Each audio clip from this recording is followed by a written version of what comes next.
ನಮ್ಮ ಏನ್ ಅರ್ಥ ಆಯ್ತು ಬಾಯಿ ಅಕ್ಕ ಮುಚ್ಕೊಂಡು ತಗೊಳ್ಳ ಮುಚ್ಕೊಂಡು ನಗ್ತಾಳೆ ನಮ್ಮವ್ವ. ಒಳ್ಳೇದು ಅಯ್ಯ ಪಾಪ ಹೋಗಿ ಹೋಗಿ ತೊರೆಗಳಪ್ಪ ನಿಜ. ಆ ಬ್ರಾಹ್ಮಣನಾಗ ಆಗಿದ್ರೆ ಅವ್ರು ತಂದಾಕ ನೀನ್ ತಿಂದಾಕ. ನೀನ್ ಹೇಳ್ಮೇಲೆ ಹಾಕ್ಬೇಡ ಅಂತ ಹೇಳಿತು. ವ್ಯವಸ್ಥೆ ನನ್ ಮಗ ಹೇಳ್ತವ್ನು. ನೀನ್ ಹೇಳ್ಮೇಲೆ ಹಾಕ್ಬಿಡ ಅಂತ ಹೇಳಿದನು. ಹಾಕ್ಬಿಡ ಅಂತ ಹೇಳ್ತಾ. ಹೌದು ಆಗು ಬಿಡು ಅಂತ ಹೇಳಿತಾನು. ಈ ದೊರೆಗಳಂದ್ರೆ ಒಳ್ಳೇದೇನು? ದೊರೆಗಳ ಹೌದು ಬಹಳ ಒಳ್ಳೆಯವರು. ಹೌದೇನೋ? ಇವ್ರ ಮನೇಲಿ ತೂಗ ಮಂತ ತುಂಬೋದು. ನಾನೇನು ಆಮೇಲೆ ಬಟ್ಟೆ ಮಂಚದ ಮೇಲೆ ಮನಿಕೋಬಹುದು. ನಿನಗೆ ದಾದಿಗಳು ಇರ್ತಾರೆ, ಸೇವೆ ಮಾಡ್ತಾರೆ. ಹೌದೇನೋ? ಕೈಗೊಂದ್ ಕಾಲು ಕಾಲ್ಗೊಂದ್ ಕಾಲು ಎಲ್ಲ ಇರ್ತಿರ್ತಾರೆ. ಅಡು ನೀನ್ ಎಲ್ಲಾರು ಹೋಗ್ಬೇಕು ಅಂದ್ರೆ ನಿನ್ ನಡೆಸ್ದಾಗೆ ಬಟ್ಟೆ ಮಂಚದ ಮೇಲೆ ಹೊತ್ಕೊಂಡಿರ್ತಾರೆ. ಪಲ್ಲಕ್ಕಿ ಮೇಲೆನೋ? ಪಲ್ಲಕ್ಕಿ ಮೇಲೆ. ಹಂಗಾರ ಆಯ್ತೀನಿ ಬಿಡು. ಪಲ್ಲಕ್ಕಿನೇ ತರ್ತಾರೆ. ಆಯ್ತೀನಿ ಬಿಡು ಅಪ್ಪಾಜಿ, ಆಯ್ತೀನಿ ಬಿಡು. ಇಷ್ಟಕ್ಕೆ ಎಷ್ಟು ಖುಷಿ ಆಗ್ಬಿಟ್ಟಲ್ಲ. ಇನ್ನ ಮುಂದಕ್ಕದೆ ಮಾರಿ ಹಬ್ಬ.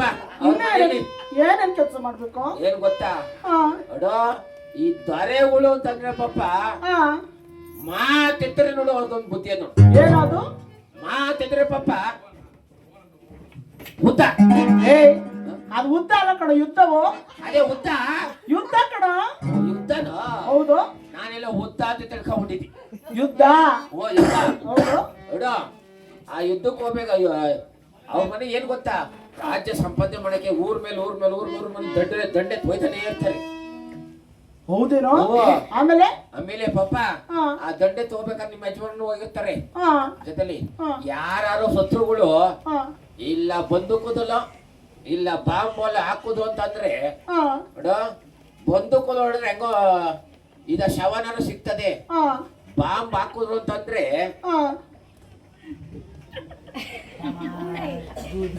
ಮೋದಿ ಬರ್ಕೊಂಬರ್ಬೇಕಾಯ್ತದೆ. ಇಂತ ಮುಂಡೆ ಬಾಳ ನೀಚ ನನ್ನ ಸಾಧ್ಯವಿಲ್ಲವೋ? ನಾನು ಆಗುವುದಿಲ್ಲವೋ? ಪಾಪ ಕೂಡಿದಂತ ಪತಿ ದೇವರೇನಾರ ತೀರೋದ್ರೆ ನೀನ್ ಮಾಡ್ಬೇಕು ಗೊತ್ತಾ? ಏನ್ ಮಾಡ್ಬೇಕು? ಕಿತ್ತೂರು ರಾಣಿ ಚೆನ್ನಮ್ಮನ ಗರಗಚ್ಚಿ ಹಾಕೊಂಡು ಕೈಯಲ್ಲಿ ಕತ್ತಿ ಹಿಡ್ಕೊಂಡು ನೀನು ಯುದ್ಧ ಮಾಡ್ಬೇಕು. ನಾನು ಇವೆಲ್ಲ ನನ್ನ ಸಾಧ್ಯವೇನೋ? ಮಾಡ್ಬೇಕಪ್ಪ. ನಾನಿಂದ ಖಂಡಿತವಾಗಿ ಸಾಧ್ಯವಿಲ್ಲವೋ? ಆಗಲ್ವಾ? ನಾನು ಆಗುವುದಿಲ್ಲವೋ? ನೀ ಕೂಡಿದಂತ ಪತಿ ದೇವರ ಸತ್ತ ಹೋಗ್ಬಿಟ್ರೆ ಬಿಲೇಶಿನ ಉಡ್ಸ್ಬಿಟ್ಟು ಮೂಲೆ ಕುಡಿಸ್ತಾರೆ. ಹೌದೇನೋ? ಅಂತ ಮುಂಡೆ ಬಾಳ ನೀಚ ನನ್ನ ಸಾಧ್ಯವಿಲ್ಲವೋ? ಮುಂಡೆ ಬಾಳ ನಿನಗೆ ನಾನು ಆಗುವುದಿಲ್ಲ ಬಿಡು. ಆಗಲ್ವಾ? ಆಗುವುದಿಲ್ಲವೋ? ಆಗಲ್ವಾ? ನಾನು ಆಗುವುದಿಲ್ಲವೋ? ಆಗೋ ಬೇಡ. ನಾನು ಆಗುವುದಿಲ್ಲ ಬಿಡು. ಏನಂಬುದು ಹೇಳ್ತಿರುವೆ ಬಸವಯ್ಯ? ಹೇಳುವಂತ ನಾಗೋ ಏನ್ ಹೇಳ್ದಿ? ಏನಂಬುದು ಹೇಳ್ತಿರುವೆ? ಹೇಳಿದ್ದು ಏನು ಹಾಗು ಬಿಡು ಅಂತ ಹೇಳ್ತಿರುವೆ? ಇಲ್ಲೋ ಇನ್ನೇನು ಈ ದೊರೆಗಳು ಆಗ್ಬಿಡು ಅಂತ ಹೇಳುದು, ಒಳ್ಳೆಯವರು ಅಂತ ಆಗ್ಬಿಡು ಅಂತ ಹೇಳ್ದಪ್ಪ. ಆ ರೀತಿ ಹೇಳಿದ್ದೀನಿ ಬಸವಯ್ಯ. ಬೇಡಲಿ ಹೇಳು ನಮ್ಮ ಅಕ್ಕನ. ಯಾಕಂದ್ರೆ ನೀನ್ ಹೇಳ್ದೆ ಆಗ್ಬಿಡು ಅಂತ ಹೇಳುವ ಕಾಡಿನು. ಹಾಗಾದ್ರೆ ನೀನು ಆ ರೀತಿ ಹೇಳ್ತೀನಿ ಬಸವಯ್ಯ. ಇನ್ಯಾವ ರೀತಿ ಹೇಳ್ದೆ? ಬೇಷ್, ಹಾಗಾದ್ರೆ ಕರೆಸುವಂತ ನಾಗೋ. ಪಾಪ ಅಪ್ಪಕ್ಕ ಅವ್ರ ಬಸವಯ್ಯ ಪಾಪ ನೀನು ನಡಿಯೋ. ಎಲ್ಲಿಗೆ? ಅಪ್ಪಾಜಿ ಹತ್ರ ನಡಿಯೋ. ಇಲ್ಲೇ ಇಲ್ವಾ ನಾನು? ಜನಕ ಕುಮಾರಿ, ನಿನ್ನ ಪಾದಗಳಿಗೆ ಒಂದು ಸೂರು ಜನಕ. ಕುಮಾರಿ, ನಿನಗೆ ಮಂಗಳವಾಳಿ ನೇಕಿಲ್ ಮಗಳೇ. ಕುಮಾರಿ ಜನಕ, ಬಸವಯ್ಯನ ಹೇಳಿದ ಮಾತುಗಳನ್ನು ಕೇಳಿ ಲಗ್ನಕ್ಕೆ ಒಪ್ಪಿರಿ ಮಗಳೇ. ಒಪ್ಪಿರೇನು ಜನಕ? ಆದರೆ ನೀನು ಹೇಳುವುದಂದರೆ ಏನು, ನಾನು ಕೇಳುವುದಂದರೆ ಏನು? ಜನಕ, ಕುಮಾರಿ, ನೀವು ತಂದೆಯಾದ ಬಳಿಕ ಕೇಳಲೇಬೇಕು. ಹೇಳಬೇಕಪ್ಪ. ನಾನು ಮಗಳಾದ ಬಳಿಕ ಹೇಳಲೇಬೇಕು ಜನಕ. ಅದೇನು ಹೇಳುವಂತೇಳಾಗು ಮಗಳೇ. ಬರಗಾಲ ಬಾಳಯ್ಯ ಹೇಳುವುದು ಜನಕ.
ದೊರೆಗಳ ಮನೆಯಲ್ಲಿ ನಿತ್ಯ ಯುದ್ಧವನ್ನು ಮಾಡಬೇಕು. ಉದ್ದ ಮಾಡಬೇಕು, ಉದ್ದ ಉದ್ದ ಉದ್ದ ಬಸಯ್ಯ ಹೇಳುವಂತ ನಾವು ಅದೇ ಉದ್ದ ಮಾಡಬೇಕು ಅಂತೆ.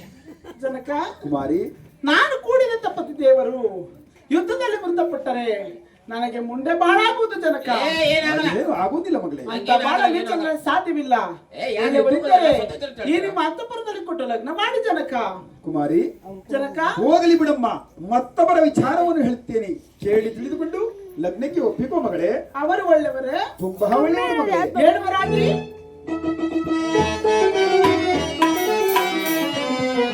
ವೈಸರಿಗೆ ಕೊಡಲೇನೆ ಜಾಣೆ ಗೌರಮ್ಮ.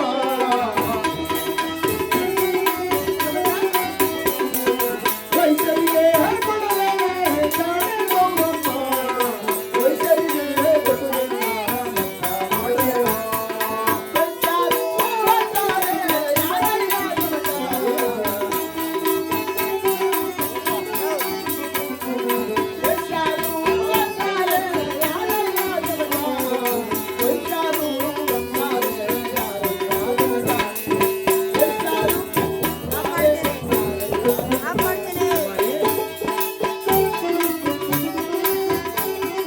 ವೈಸಾರು ಹೊನ್ನಾರೆ ಬಹಳ ಒಳ್ಳೆಯವರು.